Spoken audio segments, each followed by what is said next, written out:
Hi, it's Valerie and this is Dirty Driving.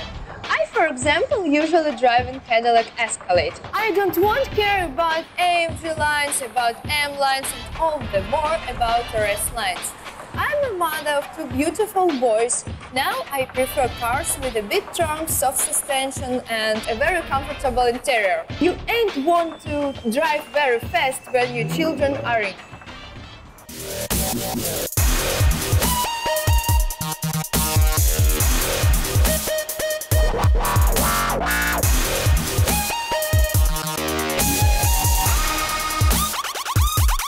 But today I'm in a car that's called Mercedes AMG 63F, and I can't wait units. It showed me that it's all its limits.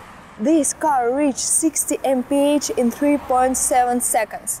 And under the hood it's got such an engine that in my opinion just yes, I mean it, it's just the motor of Audi and BMW. And now I'll explain why.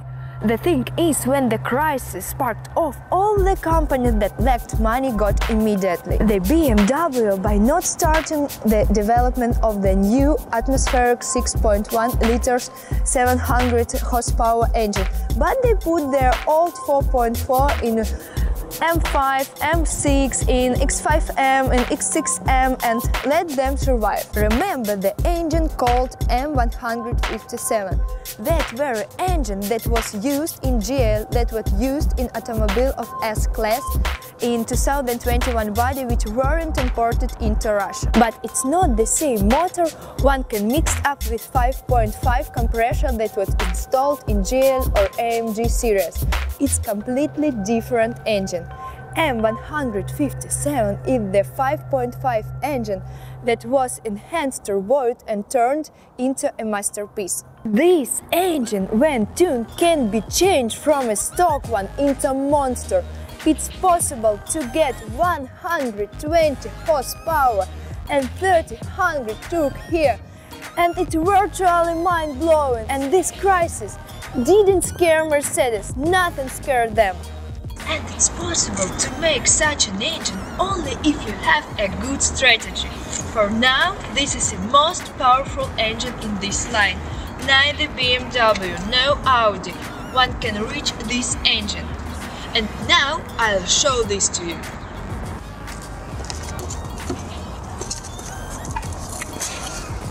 Okay.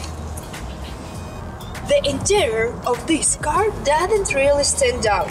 Yes, Audi got a bit nicer interior and so has BMW. But these jerks needed to do something in reply. After all, Mercedes fasters and they at least designed a good interior. But Mercedes didn't care much about it. In their interior, you only meet a minimal almost of luxury.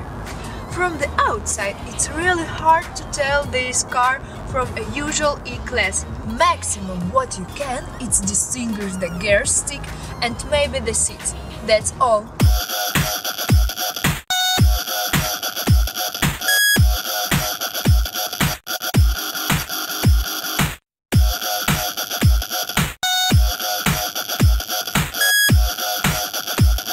Okay guys, let's try this babe in action.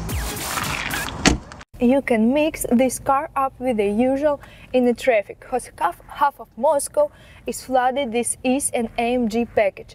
This car cost, oh my god, 8,004,000 rubles according the load exchange rate. Feels really good and grip the road well. It's rather stiff, just as I like. The exhaust sound is exactly noble. This car made huge splash among the Mercedes fans and beyond. The car is really controllable. This car handles very well. I like this car. Love. Oh my god. I've got a fat friend. When I let him drive this car and he hit gas pedal, you know what he told me? He told me that his fat belly turned into a six-pack for the first time in his life because all his fat went to his back. You're just thinking about it. I won't say much about the interior.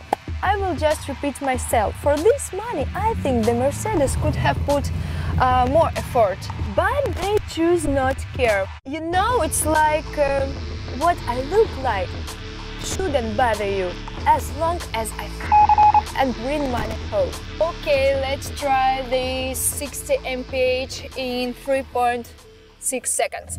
Woo! Yeah, rocks. Really nice. Overall, this Mercedes is fine and cool enough. Frankly, I thought I wouldn't be worse, but the braking system is good here. This car is concentrated, strongly. This car changes line really well. It sticks to the road really well. It's got a cool transmissions, a cool transfer gearbox. It's 4-wheel drive. You can drive in any time of the year. It's really matter here in Russia. It's not very low, it's not very high, it's got super cool engine and gorgeous exhaust sounds. Good job, guys, keep it up. Okay, and now I have to get my home before my husband goes completely made alone with our 2 boys. See you!